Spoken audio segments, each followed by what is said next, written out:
Good morning students.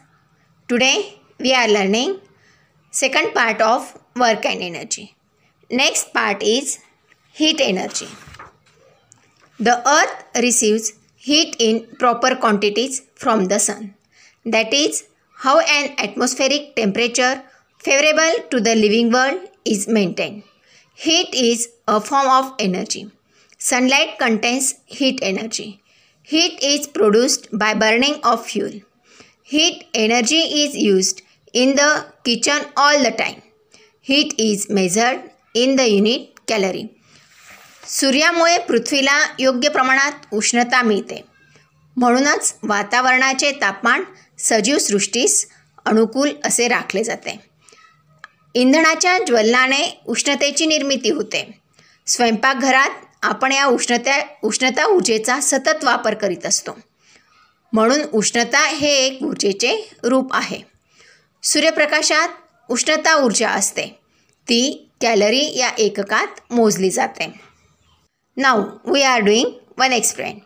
Take a convex lens and hold it over a sheet of paper in sunlight. Now move the lens in such a way that there is a tiny spot of light on the paper. Hold the lens in this position for a while.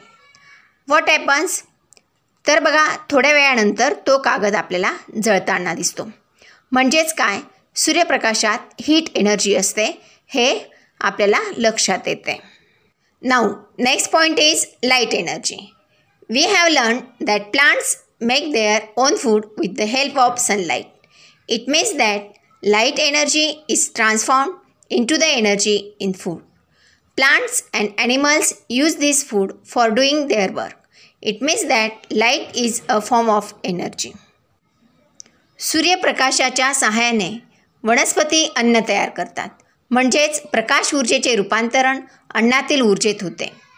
या अन्नाचा वापर वनस्पती आणि प्राणी त्यांची कामे करण्यासाठी करत असतात. प्रकाश हे ऊर्जेचे एक रूप आहे हे याच्यावरून लक्षात येते. Simply light is one type of energy. Now next point is sound energy. You might have seen the glass panes of windows crack due to a loud noise.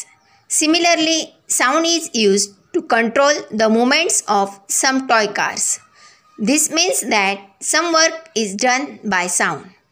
It tells us that sound is a form of energy. बघा, तुम्ही पाहिले असेल, मोठ्या आवाजांमुळे खिडक्यांच्या काचांना तडे जातात. काही वेळेस सुरुंग लावले जातात किंवा डीजेचा आवाज असतो त्यावेळेससुद्धा हे आपण बघत असतो.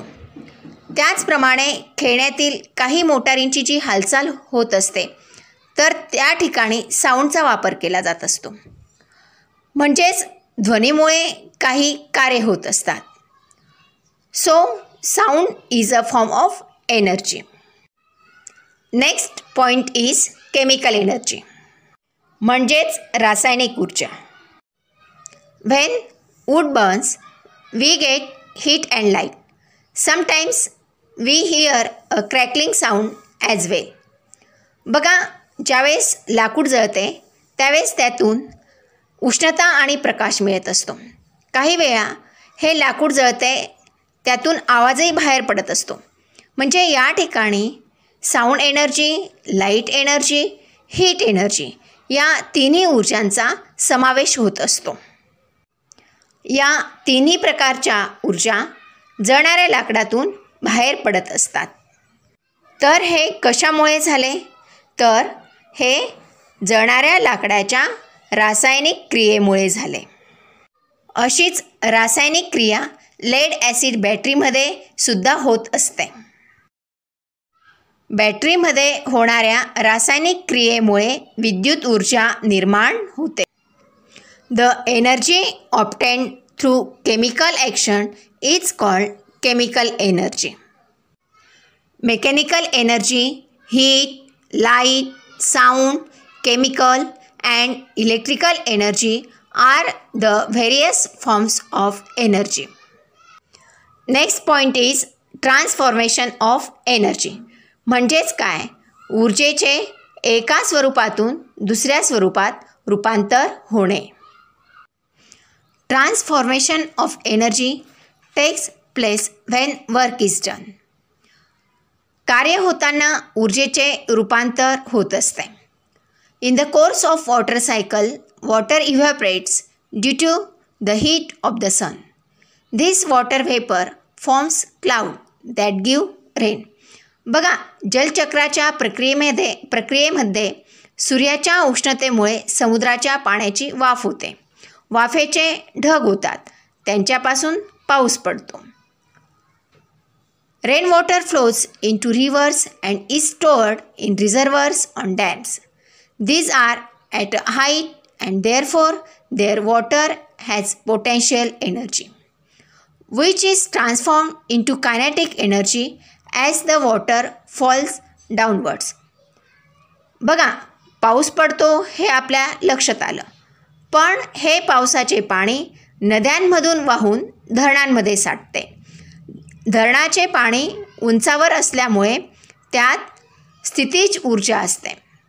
ज्यावेळेस हे पाणी खाली येते त्यावेळेस स्थितीज ऊर्जेचे गतीज ऊर्जेमध्ये म्हणजेच या ठिकाणी कायनेटिक एनर्जीमध्ये रूपांतर होत असते. पाणी जनित्रावर पडले की त्याची गतीज ऊर्जा या जनित्राला मिळते आणि हे जनित्र फिरल्यामुळेच विद्युत ऊर्जेची निर्मिती होऊन त्याचे रूपांतर विविध ऊर्जेत होत असते. When the water falls on the blades of turbine, its kinetic energy is transferred to the turbine. The turbine rotates, producing electrical energy. This electricity gets transformed into various other forms of energy. Electrical energy is used in our houses for various purposes. It is transformed into light energy on lighting a bulb, into kinetic energy on starting a fan, into sound energy while playing a music system, and into heat energy in an oven. In other words, the sun is the most important source of all energy. Next point is energy resources म्हणजेच ऊर्जा स्रोत. The resources used for getting energy can be classified in two types. First, conventional energy resources or non renewable energy resources. Second, non conventional energy resources or renewable energy resources. Conventional energy resources म्हणजेच जे स्रोत नव्याने तयार करता येत नाहीत त्यांना आपण कन्व्हेशनल एनर्जी रिसोर्सेस असे म्हणतो. याचं उदाहरण द्यायचं म्हणजे petrol, diesel and natural gas. हे जर आपण वापरले तर ते नष्ट होतात, ते नव्याने तयार करता येत नाही. नॉन कन्व्हेशनल एनर्जी रिसोर्सेस म्हणजेच जे स्रोत नव्याने तयार करता येतात त्यांनाच आपण non conventional energy resources or renewable energy resources असे म्हणतो. These resources have not been used traditionally. They are inexhaustible and continuous and can be used in various forms again and again. या ऊर्जा स्रोतांचा वापर पूर्व परंपरेने करण्यात येत नव्हता. हे ऊर्जा स्रोत अक्षय व अखंड आहेत आणि ते आपण विविध स्वरूपात पुन्हा पुन्हा त्याचा वापर करीत असतो. First, solar energy. The energy obtained from the sun is continuous and enormous. Solar energy is at the root of all energy available on the earth. Sunlight comes on solar panel. Solar panel converts it into electricity. Second, wind energy. Electricity is generated by means of windmills using strong winds. A windmill is also used for drawing water from a well. बघा, वेगाने वाहणाऱ्या वाऱ्याचा वापर करून पवनचक्कीद्वारे विद्युत निर्मिती केली जाते. पवनचक्कीचा वापर विहिरीतील पाणी काढण्यासाठी होत असतो. थर्ड, टायडल एनर्जी म्हणजेच सागरी ऊर्जा. A wall is constructed at a narrow region of a creek due to waves generated by high and low tides. The turbine of the generated fitted in the wall starts rotating and electricity is generated. समुद्रातील खाडीकडील जो चिंचोळा भाग असतो तो निवडून त्या ठिकाणी भिंत बांधतात. भरती ओहोटीमुळे निर्माण होणाऱ्या लाटांमुळे भिंतीत बसवलेले जे जनित्र असते ते फिरू लागते व वीज तयार होते. फोर्थ, हायड्रो इलेक्ट्रिक और hydel power. The water stored in a dam at a height is brought down through a tunnel and the turbines of the generator are rotated. The place where electricity is generated in this way is called a hydroelectric or tidal power plant. म्हणजेच बघा, उंच ठिकाणी धरणामध्ये साठवलेले पाणी बोगद्याच्या साहाय्याने खाली आणून जनित्राची पाती फिरवली जातात. अशा पद्धतीने वीज निर्मिती करणाऱ्या केंद्रांना जलविद्युत केंद्र असे म्हणतात. Fifth, energy obtained from oceanic waves.